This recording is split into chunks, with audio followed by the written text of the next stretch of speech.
Good evening, people. So far we discussed about the marketing concepts, evolution of marketing thought, and things like that.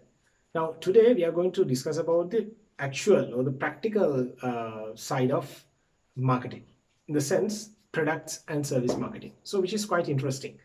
So, let's see what are the topics that we are going to discuss today. So, today we are going to discuss and understand, differentiate the concepts of products and services, layers and levels of products, as well as to consider about the classification of products under the consumer view and the industrial view, as well as to differentiate. We are going to discuss about the differentiation strategies and things, and elaborate on the product line strategies, as well as the product mix strategies and decisions, as well as to consider about the product life cycles and service marketing. And also we are going to discuss on the managing the service market differentiation. Right, we'll move to the lesson, and first we'll get to know what the product is. What do you mean by a product? Product is basically a tangible thing. Of course, we know when it comes to, let's say, a motor car, right? We can see it, we can touch it, we can feel it, we can also it's movable and it's transferable, where you may have bought it from one of these sellers, right? So there are so many characteristics involved or attached to a particular good known as a product, right? So we can simply define product as anything that can be offered into a market for the attention, acquisition, thereby use or consume in order to satisfy the needs and wants. Now, basically, when it comes to product, of course, it has a title, it has the ownership, and the product can be separated. And also, you don't want to consume the product at the moment which that is produced, right? So while that is producing, you don't want to consume it, right? You can store and you can later you can consume it. Fine. So that is the nature of a product, right? um, Now, when it comes to a service, right? It's a nice one, right? We can't. Can you see any services? Of course, now let's say if you have visited to a restaurant, you can see the service which is given by a waiter. Yes, you can see, but you see the person who gives it, the person who serves you, but you cannot see the service. Because why? Because it's imperishable, right? Imperishable, as well as it's inseparable. Inseparable in the sense you cannot separate that particular service from the service provider, right? So it's invisible, you cannot see it, you can only see the person who provides the service, right? Okay, so service can be explained as an activity or activities, benefit or a satisfaction offered for sale that is essentially intangible because we can't touch it, and does not result in the ownership of anything because you can't say any ownerships to the service. And also at the same time, remember, say not just like a product, service is consumed at the point that you deliver the service. At the time that you receive the service, you are consuming it. It cannot be separated or it cannot be stored for your future consumption, right? So as an example, I've chosen, I've selected mailing service, right? Okay, so we'll move further. Now, when it comes to the products, you must know the basic layers or the levels of the product, right? That can be seen as the evolution of a product itself, right? As an example, there are, like, I'll first tell you what are the product levels are. As an example, if we say uh, traveling, right? Traveling is your benefit, or that is your expectation. That is what you call as co-benefit, right? That is your basic requirement. And to do it, you must need a basic product. You need a vehicle, right, to travel. So for vehicle, that is more than enough to have four or two wheels even to travel, right? What you need these two wheels or four wheels or three wheels or whatever, right? It's not a product. Then the expected product is, let's suppose that it's a four-wheeled vehicle, right? Then augmented product. It is the improved, let's say, four-wheeled drive, let's say four-wheeled eight-seaters drive. That is your augmented product, as well as the potential product. Let's say nowadays we, of course, we have auto driving vehicles, so we can say there is like a robot vehicle. It makes the decisions as well as it moves with its own. So we can think about a product like that, right? These are the potential products. Fine. So we're going to discuss about levels of products, right? So the first one is the core benefit or the core product, right? The benefit which is expected by the consumer or the buyer, right? By, that is your expectation, right? As I told you, the traveling expectation. Then the actual product, in the sense, the product which delivers the core benefits, right? The product which you can use to travel, right? It can either be a three-wheeler, or it can be a sort of a motor bicycle, or it can be a bus, or it can be a lorry, or a vehicle, whatever, right? And then the augmented product, in the sense, consumer benefits build around the actual benefits, right? It's a sort of an improvement of the particular vehicle, right? Because you can't think about a picnic, or let's say you can't think about a safari without four-wheel drive, right? So having a four-wheel drive is the augmented product. Fine. Then I've taken the computers as the example. Right. We'll go with the classification of the product. Right. When it comes to the classifications, the product are classified under two different segments based on their consumption and the use. We'll call it as the consumers are consuming or consumption. They are using the products for consumption purposes. But when it comes to the industry, of course, they use them, right? So under two categories, we categorize or classify the products, right? Ultimate satisfaction, that is consumer segmentation. The other one is the industry segmentation, right? So we'll get to know about these two. There are four types of products or four types of good classification that we can see under the consumer classification. Yeah, that is coming with the the buying situations of the consumers, right? So there are four types of things, where the first one is the convenience goods, second one is shopping goods, third is specialty goods, the fourth one is the unsold goods. What do you mean by convenience good? Basically, if you do want to, if you have a thirst, right, without asking for much of information, you will go and buy something to drink. That is what you know as the convenience product, convenience good, right? That is sort of normal routine buying, right? It's very convenient to buy, and it's available from all the places, and it's very convenient to purchase. But when it comes to shopping goods, you will find some of the information, not much, but of course you may attempt to find out some information, and you may attempt to you will make a decision and purchase, right? That sort of products, like let's say those are like the shopping goods, right? Then if you do want to buy something, let's say a special product, right, like mobile phone or something like that, so you will have to find more information. You must be confident enough to buy them, you must be having the purchasing capacity, and there are so many shops which are specially the product is specially available from those types of outlets, right? Because nowadays you cannot find a mobile phone from a what do you call normal a normal shop, right? Because of that, daily needs shop doesn't contain any sort of mobile phones and mobile devices. So you have to go for a branded whatever specialty shop to buy them, right? That is what we know as the specialty goods, right? You will buy the products, but of course you will seek for more information, and you will be having sort of more effort to buy those types of products. Then when it comes to the unsold goods, right, some of the products which are not normally demanded by the people, right? Normally, those are not normally demanded, but of course you don't know whether the requirement exists. But of course, in some circumstances, you will have to buy them, right?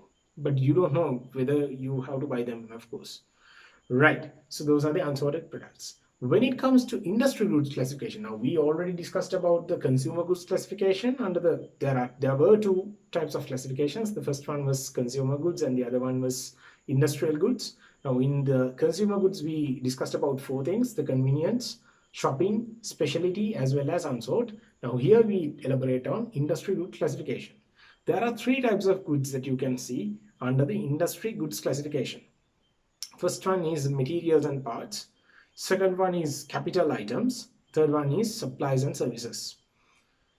Industry goods are taken, or industry goods are bought. That is not just to the consumption of that particular company or a person. That is to resell for the purpose of making a service, or that is to gain a profit, right? It is for someone else purposes. Right.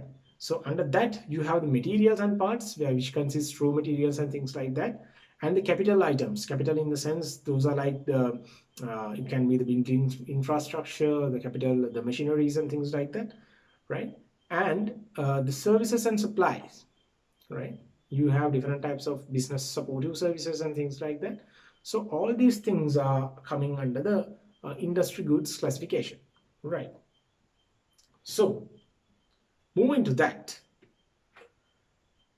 suppose that you being a consumer, you may have heard of different types of brands available in the market, as well as different types of products available in the market, and also different types of products from a company. Let's say similar company. Let's get an example as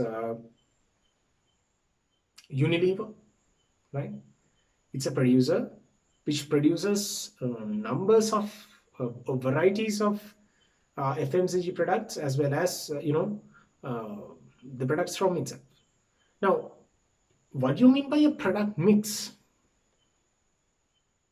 What do you mean by a product mix? It's basically number of products available from a particular supplier or a particular manufacturer. We'll come into the definition. The product mix, also called as a product assortment, refers to the complete range of products that is offered for sale by a company. One company. It offers numerous types of, right? This can either be, there can be differentiated products, right? Let's suppose there's a specialty, the company specially, or this, let's say the manufacturer is specially producing that particular sort of a good, and let's suppose there are so much of varieties, differentiated elements in that. So we can see those products as well as the parts of the product mix, right? In other words, the number of product lines that a company has for its customers is called as a product mix. Now, as an example, when it comes to Unilever, you can see different types of brands. I don't want to promote them, so that is why I'm not going to tell them to you. But of course, you can see tea powder, let's say the softeners, you can see the soaps, as well as you can see some of the shampoo, and so on and so forth. You have different types of, let's say, some of the food even, right? They have different types of product lines, right? So with that, of course, I told you about the product differentiation. What do you mean by differentiation? Now, when it comes to a particular product, let's say it's a soap, right? From we call it as a particular product line, right? Where let's call it as soap, right? If you take on the soap product line, you can see soap varieties, right? Let's say it can be a toilet soap, it can be a beauty soap, it can be a bar soap, which we use to wash some of the clothes, right? So there can be different types, as well as when it comes to the sizes of those products, right? And when it comes to the different types of smells, right? The different types of perfumes that are being used to produce that particular product will differ them from the others, right? So all these things are differentiations. We call them as the product differentiations. It can be a minor or a major sort of a difference made between the products, right? So let's call differentiation of a product can be defined as the marketing of generally similar products with minor and or major variations that are used by the consumers when making a choice. Now, with your consequence, you can decide on whether to buy 1.5 liter bottle or to buy 500 ml bottle, right? That is up to you to decide. So, because you can decide them, because why? There are so many products available under the product differentiation, right? Okay, so as well as if you can consider, there are some sort of things called brand differentiation as well, right? Some of the sort of different products are available by the different brands, right? You have different names to name them as well, right? So there are product line decisions. When it comes to the product mix, of course, we must consider about the product lines. Now, as an example, as you can see in the illustration, see now what do you mean by product width, right? Product width.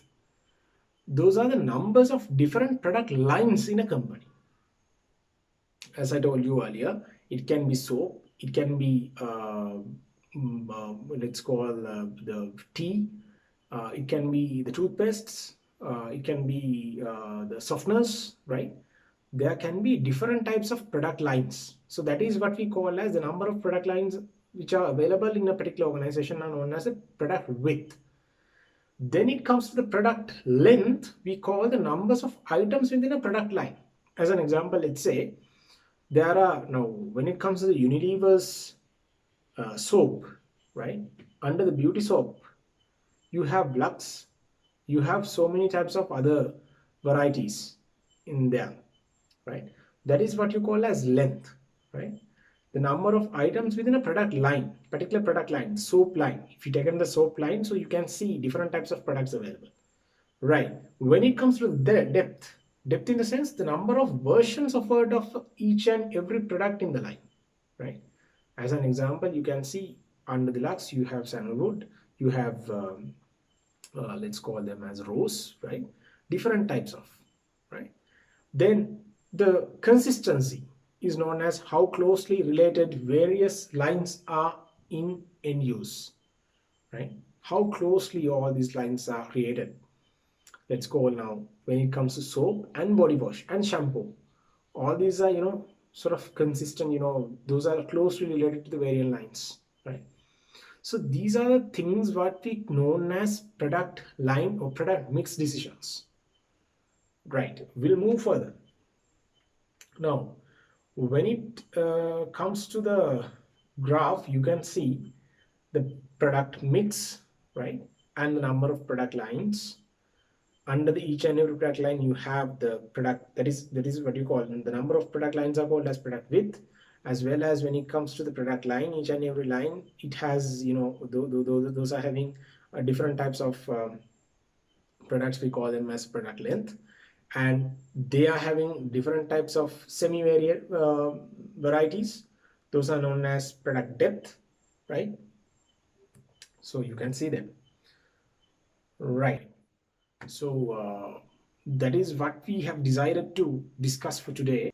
And from next week, we are in the next session, we are going to discuss about the product differentiation, as well as the diversification strategies of product lines, as well as to see what are the line stretching decisions, as well as to see the filling decisions, and to discuss with the NPD process. So hope to see you all guys by next week. So thank you very much for attending the lecture. Thank you.